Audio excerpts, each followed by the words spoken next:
नमस्कार मैत्रिणींनो आणि मित्रांनो, आज आपण बांगडा फिश कशी बनवायची ते पाहणार आहोत. त्याच्यासाठी आपलं हे साहित्य आहे. मी आता 3 फिशची भाजी बनवते आहे. त्याच्यासाठी मी 1.5 कांदा चिरून घेतलेला आहे. अगदी बारीक चिरला आहे कांदा, तुम्ही पाहू शकता. परत हे आलं, लसूण आणि कोथिंबीर याची पेस्ट आहे. खरबडीत पेस्ट केली मी, खूप सॉफ्ट नाही केली आहे. परत हे सुक्कं खोबरं आहे, हळद, धनिया पावडर, हा कांदा लसूण मसाला आहे जो मी घरी बनवला आहे. आणि हा पण घाटी मसाला आहे जो तोही मी घरीच बनवलेला आहे. तर आपण आता पाहूयात की आपण ही कशी बनवायची आहे, त्याची प्रोसेस पाहूयात. आपण पातेलं गॅसवर ठेवलं आहे. गॅस लावून घेऊ. पातेलं आता गरम होत आहे. आता तेल घालून घेऊयात. मी 1.5 चमचा तेल घातलं आहे. आपण आता रस्सा भाजी बनवतो आहे आणि नंतर थोड्या वेळाने मी सुक्का बांगडा कसा बनवायचा, फ्राय बांगडा, तो पण दाखवणार आहे. त्याचा मी वेगळा व्हिडिओ बनवेल. आपण छानपैकी त्याच्यामध्ये कांदा टाकून घेतला तेल गरम झाल्यानंतर. आता याच्यामध्ये आपण आलं लसणाची पेस्ट घालूया, ज्यामध्ये मी कोथिंबीर,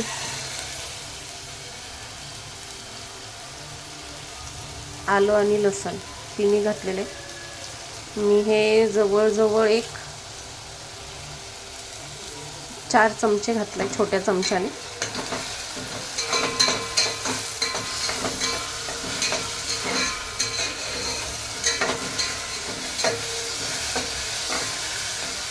आता हे थोडं भाजू देऊ.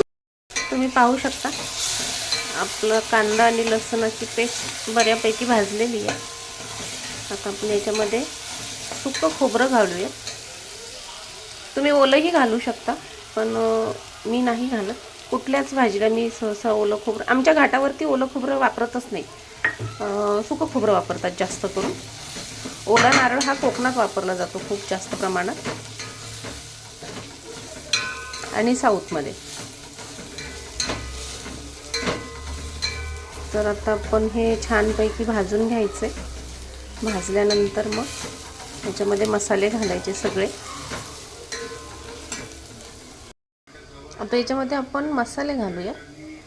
पहिलं मी 2 चमचे कांदा लसूण मसाला घातला आहे, 2 चमचे घाटी मसाला, अर्धा चमचा हळद घालूया आणि धनिया पावडर मी 1 चमचा घेतलेली आहे, ती पूर्ण घालूयात आपण.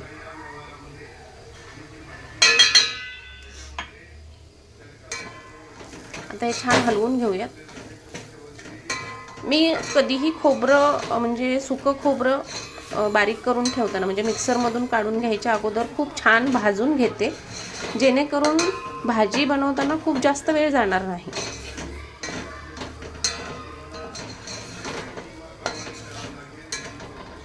तुम्ही पाहू शकता.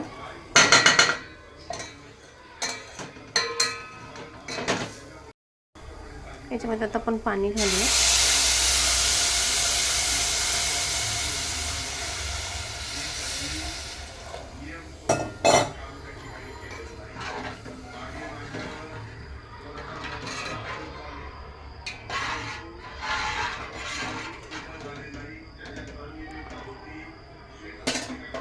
अजून थोडं पाणी घालूयात आपण. यामध्ये आता आपण फिश घालूयात.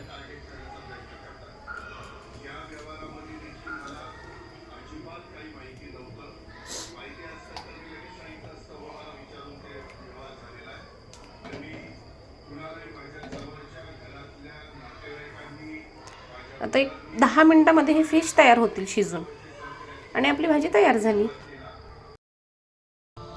आता आपली भाजी तयार झालेली आहे आणि अशा प्रकारे फिश करी तयार आहे. लाईक करा, कमेंट करा आणि अशी बनवून बघा कशी आवडते का. थँक्यू.